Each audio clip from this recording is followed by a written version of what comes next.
MBC corporation chairman మాజీ, ఇంకా వేదిక మీద ఉన్నటువంటి వివిధ సంఘాల నాయకులు, గుజ్జ కృష్ణ గారు, ఇంకా మహిళా ప్రతినిధులు, వివిధ సంఘాల నాయకులు, అందరికీ నమస్తే, అందరికీ జై భారత రాజ్యాంగం. ఈరోజు ఈ కార్యక్రమం పేరు ఆత్మ గౌరవ సదస్సు అని ఒకటి ఏర్పాటు చేయడం జరిగింది. చాలా అద్భుతమైనటువంటి పదప్రయోగం ఆత్మగౌరవం అంటే. వాస్తవానికి నీకు ఆత్మ కట్టబడి ఉన్నది అని అంటే నువ్వు స్వయం గౌరవంతో, స్వశక్తితో, స్వధర్మంతో, పరుల ధర్మంలో బ్రతకకుండా నీ కాళ్ళ మీద నీవు స్వతంత్రంగా, స్వశక్తితో, స్వధర్మంతో, పరధర్మంలో బ్రతకకుండా స్వధర్మంలో బ్రతికే ఒక వీరుడిని అని అర్థం ఆత్మ ఉంది. అట్లా ఆత్మ కలిగిన వాళ్ళందరూ ఒక చోట ఏకమైతే దాని యొక్క ప్రతిరూపమే రాజ్యాధికారం. అంటే 3.5 కోట్ల మంది బీసీ, ఎస్సీ, ఎస్టీ ప్రజలందరి నుంచి రాజ్యం రావడం లేదు అంటే మనకి ఆత్మ లేదు అని అర్థం. ఆత్మ గౌరవం కాడికి పోవడలేని, అసలు ఆత్మ ఉన్నదా అని అర్థం. మన ఈ ఆత్మల, మన ఈ శరీరాల అసలు మనకు ఆత్మ ఉన్నదా? ఆత్మని గౌరవించాలి అని అంటే అసలు ఆత్మ ఉండాలి అంటారు. నేను అది ఎక్కడ ఉంటుంది అంటాడు ఇప్పుడు మనోడు. అది ఎక్కడ ఉంటుంది? మటన్ అంటే కనపడుతుంది, బిర్యానీ అంటే కనపడుతుంది, షేర్వా అంటే కనపడుతుంది. మరి ఆత్మ ఎక్కడ కనపడుతుంది? మన కోసం యుద్ధం చేసి మనల్ని రాజ్య సింహాసనం మీద కూర్చోబెట్టి ఈ దేశాన్ని పరిపాలిస్తే ఈ రాజ్యంలో కోట్ల మంది ప్రజలు సుఖశాంతులతో వర్ధిల్లాలని మన కోసం యుద్ధం చేసిన వీరుల పోరాట గాథలే ఆత్మ అంటారు. ఇప్పుడు మనకి సమ్మక్క సారక్కల యొక్క పోరాట గాథ తెలియదు. ఆ పోరాట గాథే తెలిస్తే అది ఆత్మగా తయారై ఆ ఆత్మలో నుంచి రాజ్యం వచ్చేది. కానీ సమ్మక్క సారక్కల కాడికి మనం 1 కోటి మందిని పోయి కోళ్ళను కోసుకొని వచ్చినాం తప్ప, మొక్కులు చెల్లించుకొని, బెల్లం మొక్కులు చెల్లించుకొని వచ్చినాం తప్ప, సమ్మక్క సారలక్కలు మేడరాజు, పగిడిద్దరాజుల కత్తులు వెలమరాజ్యంపై యుద్ధం చేశారన్న చరిత్రను తెలుసుకోకుండా కోళ్ళను కోసుకొని వచ్చినాం కాబట్టి మనకి ఆత్మ తయారు కాదు. ఇది అసలు విషయం. పోనీ అక్కడ చరిత్ర చెప్పేటోడు ఉన్నాడా అంటే ఆడ చరిత్ర లేదు. ఈ కోళ్ళు కుక్కలేదో రాణి రుద్రమాదేవి దగ్గర కోస్తుందా అంటే ఎవడు పోయట్లేదు. రాణి రుద్రమాదేవి ఏమో చరిత్ర, సమ్మక్క సారక్కేమో కోళ్ళు కుక్కలు కోసుకునే దేవతలు.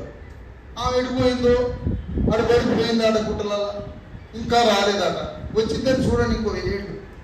ఆమె రాజు, ఆమెకి ప్రతిరూపంగా మనమే ముఖ్యమంత్రి మీద పీఠం మీద కూర్చుంటే అదే పగిడిద్ద రాజు, సమ్మక్క సారలక్కల రాజ్యం అంటారు.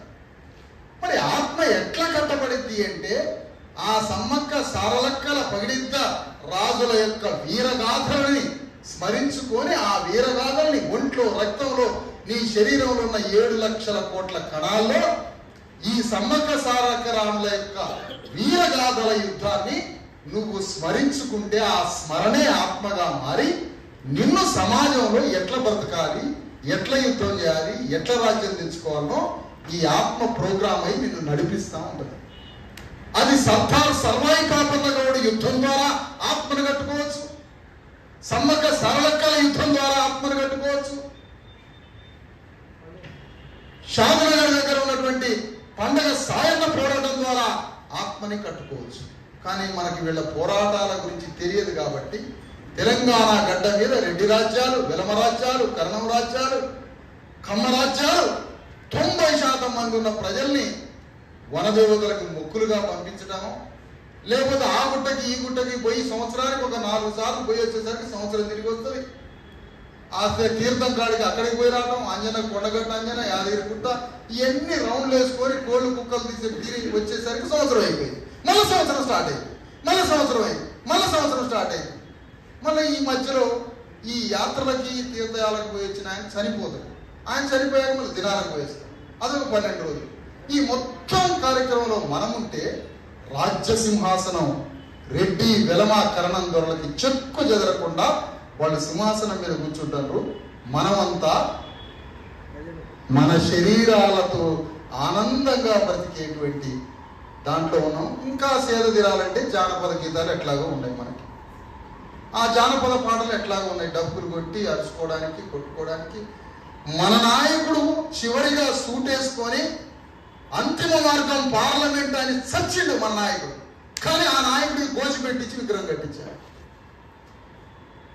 జానపదలు పాడే నాయకుడుగా అక్కడ పోర్ట్రేట్ చేసి విగ్రహం కట్టించారు. ఎందుకంటే తరతరాలుగా మనం గోచే కట్టుకోవాలి, తరతరాలు మనం జానపదలే ఆడాలి. ఇదంతా ఎందుకు తరచూ చెప్తున్నానంటే, అసలు ఆత్మగౌరవం అంటే నీ వీరుల యొక్క ప్రతిరూపమే నీవుగా మారడం. నీవే సర్వాయి పాపన్నగౌడవు, నీవే మేళరాజు, నీవే పండితరాజు, నీవే సాహుమహారాజు, నీవే జ్యోతిరావు ఫూలే నీవే, అంబేద్కర్ నీవే, కాంశీరామ నీవే. అందుకని ఆత్మ కాలదు, ఆత్మ కొట్టుకపోదు, ఆత్మ నాశనం కాదంటే అర్థం ఏంటంటే ఆత్మ తరతరాల శరీరాల్లోకి పోతాం. ఇక్కడ మీకు ఒక చిన్న ఆన్సర్ ఇస్తాను, మీకు క్లియర్ అయిపోతుంది. ఒక సాంస్కృతిక బలమున్న ఏకైక భారతదేశంలో అత్యంత సాంస్కృతిక ఆత్మ కలిగిన వారసత్వ బలమున్న ఏకైక ముఖ్యమంత్రి గతంలో చేసిన వాడు చంద్రశేఖరరావు. రాచకొండలో వెలమను పరిపాలించారన్న విషయాన్ని ఒళ్ళంతా పుణికిపుచ్చుకొని మళ్ళా ఎట్లనైనా తెలంగాణ గడ్డ మీద వెలమరాజ్యాన్ని స్థాపించాలి. ఎక్కడో శబరి నది ఒడ్డున భద్రాచలం దగ్గర రేఖపల్లి జమీందారు దగ్గర నుంచి ఆదిలాబాద్ అడవుల వరకు, ఆదిలాబాద్ అడవుల నుంచి నల్గొండ మీదుగా అలంపూరు, అక్కడ పోతే గద్వాల, కొల్లాపూర్ దాకా తెలంగాణ గడ్డ మొత్తం ఈ అటవీ ప్రాంతంలో వందల వెలమరాజ్యాలు ఉన్నాయి. మళ్ళీ తిరిగి వెలమరాజ్యాన్ని స్థాపించడమే నా లక్ష్యమని తనని ఆత్మగా కట్టుకొని వెలమరాజ్య చరిత్రలో ఉన్న వీరత్వ గాథని, వీరగంధాన్ని ఒళ్ళంతా పూసుకొని ఆ చంద్రశేఖరరావు తిరిగి తెలంగాణ గడ్డ మీద వెలమరాజ్యాన్ని స్థాపించిన సాంస్కృతిక వారసత్వ ఆత్మ కలిగిన వాడు కాబట్టి తన రాజ్యాన్ని తెచ్చుకున్నాడు. ఇది గ్రహించిన కల్వకుంట్ల రేవంత్ రెడ్డి, ఏమిటి కల్వకుంట్ల రేవంత్ రెడ్డి అనే పదబంధకం అంటే, అతన్ని పిచ్చకుంట్ల అని అన్నప్పుడు ఆయనకున్న కల్వకుంట్ల ఎటుపోవాలి? ఇప్పుడు వెలమరాజ్యం రెడ్డి రాజ్యంగా మారింది. వెలమల దగ్గర ఉన్నటువంటి అధికార మార్పిడి జరిగి రెడ్ల చేతిలో పోయింది కాబట్టి పిచ్చకుంట్ల ఆయన అయినప్పుడు కల్వకుంట్ల రేవంత్ రెడ్డిగా ఈ రోజు రెడ్డి రాజ్యం మళ్ళీ స్థాపించబడింది తెలంగాణ గడ్డకి. మరి రేవంత్ రెడ్డికున్న సాంస్కృతిక శక్తి ఏంటో తెలుసా? భూమిని తొవ్వి తరతరాలు వెనక్కిపోయి ఎవడైతే తమ ఆత్మగౌరవాన్ని, తమ వారసత్వ చరిత్రని, తమ సాంస్కృతిక గాథల్ని తొవ్వి తెచ్చుకుంటాడో వాడే బలమైన వ్యక్తిగా రూపుదాల్స్తాడు ప్రపంచం. ఓ చంద్రశేఖరరావు పోయిండు, వెనక్కిపోయి చరిత్ర తెచ్చుకున్నాడు, రాజ్యాన్ని తెచ్చుకున్నాడు. రాచకొండ గుట్టల్లో నా రాజ్యం ఉంది అని స్మరించుకున్నాడు. ఎక్కడో బొబ్బిల్లో ఉమ్మడి ఆంధ్రప్రదేశ్లో మొదట వెలమరాజ్యం ఉన్నదని ఆత్మలో నింపుకున్నాడు. వెంగళరావు ఒక రాజు అయిందని ఆత్మలో నింపుకున్నాడు. కొల్లాపూర్లో వెలమరాలని ఆత్మలో నింపుకున్నాడు. సమస్త రాజ్యాలన్నీ వెలమరాజ్యాలే కదా. ఈ తెలంగాణ గడ్డ ప్రజాస్వామ్యంలో 90% మంది ప్రజల్ని జానపదంలోకి పంపి నేను రాజ్యం తెచ్చుకోలేనా అనుకున్నాడు. ఆ సాంస్కృతిక బలంతో రాజయ్యాడు. మరి ఇతనెట్లయ్యాడు? ఈ సంగతి రేవంత్ రెడ్డి తెలుసుకున్నాడు. అమ్మా, నా కులానికి కూడా వారసత్వ చరిత్ర ఏదైనా ఉందా? అదో కాకతీయ సామ్రాజ్యం, వెలమరాజ్యం. ఆ కాకతీయ సామ్రాజ్యంలో మళ్ళీ అంతర్యుద్ధం జరిగి ఆ కాకతీయ సామ్రాజ్యం నేలినోడే గోన గన్నారెడ్డి. కాబట్టి ఆ గోన గన్నారెడ్డికి వారసుని నేనే అని రేవంత్ రెడ్డి తన ఆత్మ వారసత్వాన్ని తెలుసుకొని రాజ్యాన్ని తెచ్చుకున్నాడు. చూసారా వారసత్వ గాథల్ని ఎట్లా తెచ్చుకుంటాడు? ఇది ఎక్కడన్నాడు? ఒక ప్రపంచ రెడ్డి మహాసభలో గోనగా అన్నారెడ్డి వారసుని అని చెప్పుకున్నాడు. మరి మన వారసత్వ చరిత్ర ఏంది? రేపు ఏం తెచ్చుకున్నావా? రేపు ఇదే జీవితం. నీ వారసత్వ చరిత్ర ఏంటి? నువ్వు ఎట్లా కూర్చున్నావు ఇక్కడ? భారత రాజ్యాంగం వల్ల కూర్చున్నాం ఇక్కడ. మరి రాజ్యాంగం యొక్క అంతిమ రూపం ఏంటి? మనం రాజ్యానికి రావాలి. అదిలో యాదవ రాజ్యాన్ని యొక్క పూర్వీకుల యొక్క వారసత్వాన్ని తెచ్చుకోబట్టే ఆడ యాదవ రాజ్యం వచ్చింది. అదో తమిళనాడులో వాళ్ళ పూర్వీకుల యొక్క చరిత్ర తెలుసుకోబట్టే అక్కడ బీసీ రాజ్యం వచ్చింది. మరి నీ రాజ్యం వచ్చును కాదు ఎప్పుడు ఏమి ఆత్మగౌరవం? ఆత్మ ఉందని అడుగుతున్నాను నేను. నన్ను ఇంకోసారి మీటింగ్ పిలవకపోయినా పర్వాలేదు దాని సురేష్. అసలు ఆత్మ ఉందా అంటున్నా. ఆత్మ కలిగిన వాడి కనుగుట్లే వేరుగుంది. వేట రాజ్యాధికార యుద్ధం పార్ట్ టైం పాలిటిక్స్ కాదు. ఒక పులి యొక్క వేట పార్ట్ టైం కాదు, ఫుల్ టైం. ఎందుకు? పులికి అవతల ఉన్నటువంటి జంతువుకి నిరంతర యుద్ధం. ఈ యుద్ధంలో ఏ క్షణం ఏమరపాటం ఉన్నా అది అంతమైంది. రాజ్యం కోసం చేసే పోరాటం కూడా హోల్ టైం పాలిటిక్స్. ఎందుకు? నీకు శత్రువులకి యుద్ధం. అందుకనే ఒక్క క్షణం చంద్రబాబుకి నిద్ర లేదు, జగన్మోహన్ రెడ్డికి నిద్ర లేదు, చంద్రశేఖర్ రావుకి నిద్ర లేదు, రేవంత్ రెడ్డికి నిద్ర లేదు. బాధితులమైన మనం నిద్రలో ఉన్నాం, విశ్రాంతిలో ఉన్నాం. నిందితుడు యుద్ధంలో ఉన్నారు, బాధితుడు విశ్రాంతిలో ఉన్నాడు. రాజ్యం ఎక్కడి నుంచి వస్తుంది? కళ్ళ ముందు ఇట్లా వచ్చిందో ఎంతమంది మోసం చేస్తారయా. తెలంగాణ నిర్మాణం అయిపోయింది. ఇప్పుడు ఏడు ఎదుర్కొన్నది తెలంగాణ పునర్నిర్మాణం అట. పునర్పొందబెట్టడం మళ్ళీ మనం పునర్సమాధి. ఎంత మాయ చేస్తారు చూడండి. 90% మంది ప్రజలతో రాజ్యానికి వచ్చి మనలోనే తిరిగి ప్రజాపాలన అంటూ ప్రజల్లోనే తిరుగుతూ ప్రజల్లోనే కలివిడిగా ఉంటూ రాజ్యం మొత్తం రేట్ల గొప్ప చెప్తున్నాడు. చూడండి ఈ నాటకం. ఎవరికన్నా అర్థమవుతుందా? ఏమన్నా అర్థమవుతుందా? సోయి బాధ అసలు ఏమన్నా అనిపిస్తానే? నువ్వు ఫోన్ పని చేయాలన్నా పెద్ద పోరాటం జరుగుతుంది. ఒక 10 నిమిషాలు ఎవరికన్నా భయభక్తులు ఆ కాళేశ్వరం కుంగిపోయింది, కూలిపోయింది, మొత్తం పిల్లలు కూలిపోయింది. 3.5 కోట్ల మంది బీసీల యొక్క వెన్నెముక విడిపాయి. ఆ కాళేశ్వరం ఇరిగి తగలబెట్టి సత్యం. మన బిడ్డలు ఉన్నతంగా చదువుకోవడం ఎట్లా?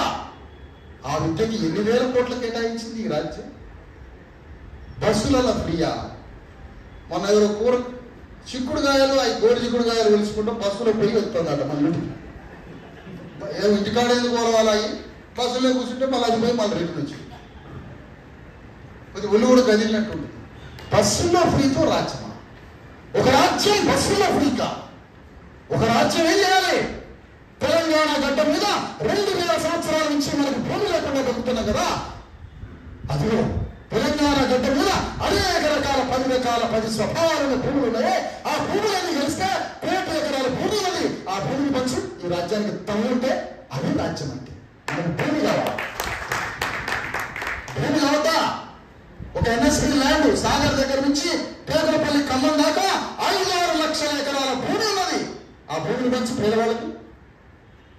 అటవీ భూములు ఉన్నాయి, మన్యం భూములు ఉన్నాయి, ఇనాం భూములు ఉన్నాయి, వక్ భూములు ఉన్నాయి, 100 రకాల 1000 రకాల భూములు, లక్షల కోట్ల భూములు ఉన్నాయి. ఈ భూములు పంచగలదా ఈ రాజ్యం? భూమి పంచేది లేదు. మన బిడ్డలకి ఉన్నతమైన విద్య, చదువు కోసం ఇంత పోరాటం చేయాల్సి వస్తుంది ఏంటయ్యా? ఈ స్కూల్స్ అన్ని ఎక్కడ స్కూల్ చూసినా కూడా అది మనకి చదువు చెప్పే స్కూల్ లాగుందా? విద్య లేదు, చేతి నిండా పని లేదు, భూమి లేదు. మనందరికీ చేతి నిండా ఏమీ పని లేక విద్య లేక మరి మనకి భూమి లేక ఉంటే మనం బ్రతికేది ఎట్లా? ఇది అడగకుండా ఈ ఎంజాయ్ చేసి ఆ జిల్లాకి ఆ పేరు పెడతాం, ఈ విగ్రహం ఎడబెడతాం అంటే ఇది రాజ్యం చేసే పని. అందుకనే మన ఆత్మని దేనితో కట్టుకోవాలా? మీ అయ్యే కాళ్ళలో గుర్తొస్తా ఉంటాడు. ఎందుకు? మీ అయ్యే దొరబడ్డాడు ఆత్మ. మీ నాయన అమ్మో మా అయ్య ఇన్ని కష్టాలు చివరి తాగేటప్పుడు కూడా సుక్క పడేస్తాం. అయ్యకి పడేసి మందు రాదు. మరి మీ అయ్యడు అంబేద్కరు, జ్యోతిరావు పూలే, సాహు మహారాజు, సమ్మక్క సారలక్కలు, పండగ సాయనలు, సర్దార్ సర్వాయి పాపన గౌళ్ళు వీళ్ళకి ఏం వేస్తున్నాం అంటున్నా? వీళ్ళకేం చెప్తున్నావు రోజు? వాళ్ళ యొక్క ఆలోచనల యొక్క ప్రతిరూపం, వాళ్ళ వీరగాథల యొక్క వారసత్వ ఆత్మని గట్టిగా కట్టుకొని ఆ కట్టిన ఆత్మ ద్వారా మార్గం తెలుసుకోవాలి. అందుకనే ఆత్మ ఎప్పుడైతే కట్టుబడితే అయితో అది రాజ్యం ఆటోమేటిక్గా వచ్చేస్తుంది. ఎవరు ఆపలేరు. మనం అది కట్టులు తెచ్చుకునే రాజ్యం వస్తుంది. ఎందుకంటే నిర్జీవులుగా ఉండం మనం, స్వయం ప్రకాశంగా ఉంటాం, చలనంలో ఉంటాం, రాజ్యకాంక్షతో ఆత్మగౌరవంతో అనునిత్యం బ్రతుకుతాం. అందుకని మళ్ళా మాయ జరిగే తెలంగాణ రాష్ట్రం వచ్చి 10 ఏళ్ళు రాజ్యం అడుగుబాయి, మళ్ళా రెండోసారి మళ్ళా మాయ జరిగింది ఈ రాజ్యం. అందరినీ ప్రజాపాలన అనుకుంటూ ప్రతి పదమే 90% మంది పేద ప్రజలు ఇచ్చే అప్లికేషను, 90% మంది పేద ప్రజలు తమ బాధలని కష్టాలని చెప్పుకోవడానికి ఇచ్చే అప్లికేషను భూస్వామి అయిన చిన్నారెడ్డి తీసుకుంటాడా? సిగ్గుసరం ఉందా అంటున్నా వాడి పదవిని మనం ఒప్పుకోవడానికి? ఏం రాజ్యం అయ్యేది? ఒక భూస్వామ్య కుటుంబం నుంచి వచ్చిన వాడు పేదల అప్లికేషన్ తీసుకుంటాడా? ఇదా ప్రజా పరిపాలన? ఇదేనా రాజ్యం అంటే? ఒక గ్రూపు అన్నా ఆ గ్రూపు దానికి సంబంధించి టీఎస్పీఎస్ చైర్మన్ ప్రజలకు సంబంధించిన పేదల ఉద్యోగాలకి ఏ వర్గం నుంచి రావాలి? అణగారిన వర్గం నుంచి రావాలి. ఇన్ని వందల వేల మంది విలేకరులు మన బీసీఎస్సీ నిజాయితీగా కడుపు చేత పట్టుకొని రాసుకున్న విలేకరులు, తిండి లేదు, ఉండడానికి ఇల్లు లేదు, పంచాయతీ లేని విలేకరులు, ఈ బీసీఎస్సీ విలేకరులతో నడుస్తుంది ఈ మీడియా వ్యవస్థ. బీసీ వాడు కనపడ్డాట, ఎస్సీ వాళ్ళు కనపడరాట మీడియా చైర్మన్ గా. మళ్ళా వృద్ధుడు తీసుకొచ్చి పెట్టాల్సిందే ఆ రెడ్డి సంస్థ. ఏమిటి రాజ్యం?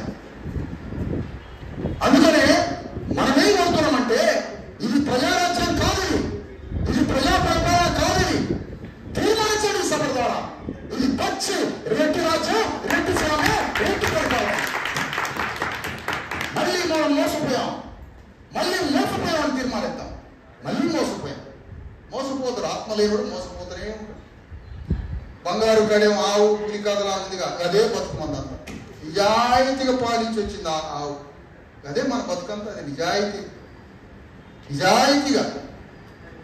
అందుకనే ముందు మనం బలమైన నిర్మాణంలోకి వెళ్దాం, ప్రజల్లోకి పోయి.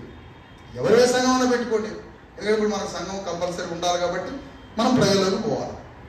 అందుకని ఈ రాజ్యాన్ని తెలుసుకోవడానికి తెలంగాణ గడ్డ మీద మనం ఆవేశంతో 10 మంది ఒక దగ్గర ఏదో గ్యాదర్ అవుతున్నాం, ఇక్కడ మాట్లాడుతున్నాం. మళ్ళీ రేపు రౌండ్ టేబుల్ సమావేశం.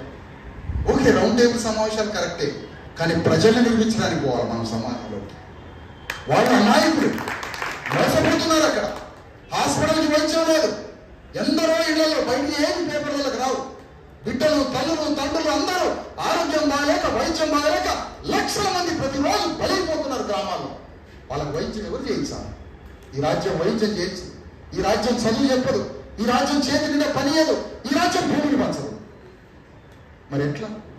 అందుకనే మన రాజ్యం రావాలి. మన బీసీఎస్సీ ఎస్టీల ఆలోచన ధర్మంతో మన రాజ్యం రావాలి.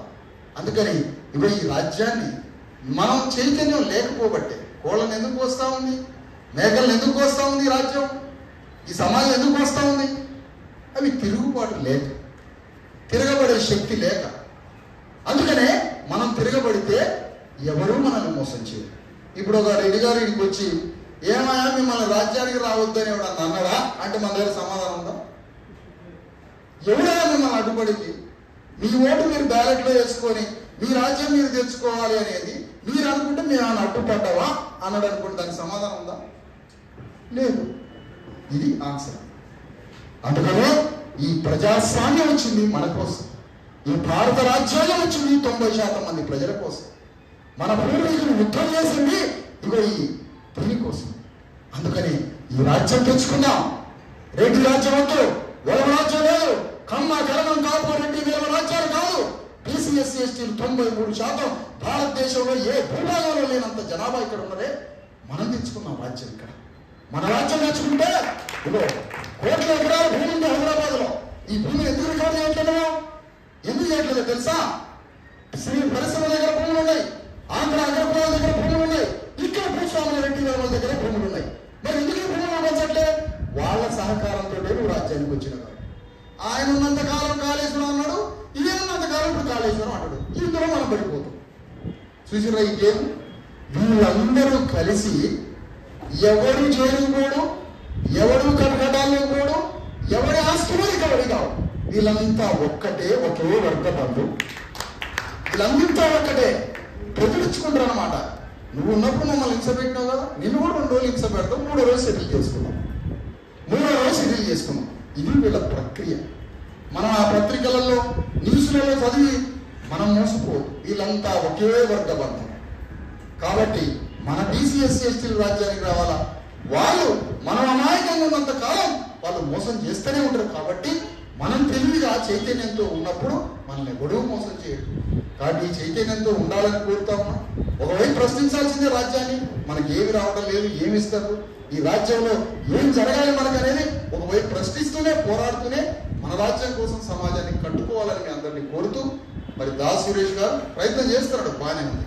ఈ ప్రయత్నం రాజ్యం వచ్చిందాక, ఎందుకంటే సంఘంలోనే రాజ్యాధికార సమితి అని పెట్టింది కాబట్టి రాజ్యాధికారం వచ్చేంత వరకు ఒక ప్రణాళికాబద్ధంగా, పార్ట్ టైం కాదు, ఈ ఆటి నుంచి మొదలనుకో 100 రోజులు కూడా కాలేదు, ఇక బయలుదేరి ప్రతిరోజు కార్యక్రమం, ప్రతిరోజు నిరంతర ప్రణాళిక, నిరంతర కార్యక్రమం. రాజ్య యుద్ధము పార్ట్ టైం కాదు, అది హోల్ టైం. దానికోసం నేను పోరాటం కొనసాగించాలని కోరుతా ఉన్నా. మన తెలంగాణ గడ్డ మీద ఉన్న బీసీ ఎస్సీ ఎస్టీల అమాయక ప్రజలు వీళ్ళకి హృదయము, మంచి మానవత్వం, ప్రేమ, కోపం ఇవి తప్ప ఏమీ లేవు. ఈ ప్రజలకి ఇవి తప్ప ఏమీ లేవు. అందుకనే ప్రతి ఒక్కడు మోసం చేస్తాడు వీళ్ళని. కాబట్టి చాలా జాగ్రత్తగా వీటిని అర్థం చేసుకోవాలా, రాజకీయాలను అర్థం చేసుకోవాలి మనకి. అందుకనే కోరిక కలిగితే, ఒక బలమైన మనిషిలో కోరిక కలిగినప్పుడు ప్రకృతి మొత్తం మార్గాలను తెరుచుకుంటుంది. నిన్ను రహదారిస్తూ ఉంటుంది, నేచర్ అంతా నీకు రహదారిస్తుంది, నిన్ను గమ్యం దాకా చేస్తుంది. ఎందుకంటే నేచరే ఓడిపోతుంది. నీకు లక్ష్యం అంటే రహదారి ఏర్పడుతుంది. మరి ఆ బలమైన కోరిక ఎందుకు రావట్లేదంటే నీకు ఆత్మగాథ తెలియదు కాబట్టి, నీ పూర్వీకుల వారసత్వ గాథ నీకు తెలియదు కాబట్టి నీలో కోరిక రావడానికి ₹100 వస్తానే కదా అడ్జస్ట్ అయిపోతుంది. 3000 రూపాయలు కూడా బతుకుతాం, అంతే, అడ్జస్ట్ అయిపోతుంది. అందుకని మనం ఆత్మగౌరవం కోసం మన పూర్వీకులు ఇచ్చినటువంటి మార్గమే మన ధర్మం. ఆ ధర్మం ప్రకారం యుద్ధం చేసినట్టువే మానవ జీవితానికి అర్థం. మనం రాబోయే తరానికి రాజ్యం ఇచ్చిపోవడమే. ఇది చూడండి, ఒక ఆయన 2050 అట, 2050 అప్పటిదాకా మనం ఈ బస్సులలో పోవాలో ₹100 తెచ్చుకోవాలి, 2050 దాకా. అప్పుడు ఇంకొక ఆయన వచ్చి తెలంగాణ పునర్నిర్మాణం అంటే ఒక ఆయన వచ్చి ఇది ఎంతకాలం సాగుతుంది చెప్పండి. మేము నావల మీదకి పోయినాం, పైదామాలు పెట్టినాం, రాళ్ళు వేసినాం, తుపాకులు పట్టుకున్నాం, ఉస్మాన్ యూనివర్సిటీలో రాళ్ళు వేసినాం. అంటే రాళ్ళు ఏమని భారత రాజ్యాంగం చెప్పిందా? నీకు రాజ్యాంగం చెప్పిందా రాళ్ళు ఏమని? పైజామా ఊడగొట్టమని రాజ్యాంగం చెప్పిందా? నువ్వు ఎవడి పైజామా ఊడగొట్టుకోవాల్సిన అవసరం లే, ఎవరి మీద రాళ్ళు వేయని అవసరం లే. రాళ్ళు వేసిన ఎవరి మీద వేస్తావు? బీసీఎస్సీ పోలీసుల మీద వేస్తావు. రాజ్యం గురించి, పాలిటిక్స్ గురించి అర్థం చేసుకుంటే భవిష్యత్తు మనదే. అందుకని ఈ వ్యవస్థని అర్థం చేసుకొని జాగ్రత్తగా మన ప్రజల కోసం యుద్ధం చేసి, నీలో మానవత్వం ఉందా దాన్ని ప్రదర్శించాలంటే అధికారం తోడు కావాలి. నీలో ప్రజలంటే ప్రేమ ఉందా, ఆ ప్రేమ కలిగిన వాడి చేతికి అధికారం కావాలి. ప్రజలంటే ప్రేమ ఉందా, చేతికేమో అధికారం లేదా. ప్రజలంటే పడి సచ్చే హృదయం ఉందా, చేతికేమో రాజ్యం లేదా. దాంట్లో కుమిలిపోయి బీపీ షుగర్ వస్తాయి. అందుకని ఈ మహాపోరాటంలో మనందరం భాగస్వాములమై రాజ్యం తేవడమే అంతిమ లక్ష్యంగా యుద్ధం చేద్దాం. మన ప్రజల కన్నీళ్లను తుడిచి మన తెలంగాణ గడ్డ మీద ఉన్న బీసీ ఎస్సీ ఎస్టీ 93 ప్రజల శాతం ప్రజల చేతిలో రాజ్యం పెట్టడమే అంతిమ లక్ష్యంగా పనిచేయాలని కోరుతూ మీ అందరికీ ధన్యవాదాలు. మనందరి యొక్క చరిత్ర గురించి, అదే రకంగా ఆత్మ గురించి అవలోకనం, అదే రకంగా అంతర్మదనం కూడా మనతో చేయించు. ఈ యొక్క సభకు ఆత్మగౌరవ సదస్సు ఎందుకు పెట్టాల్సి వచ్చిందంటే, ఒకసారి ఆత్మ గౌరవాన్ని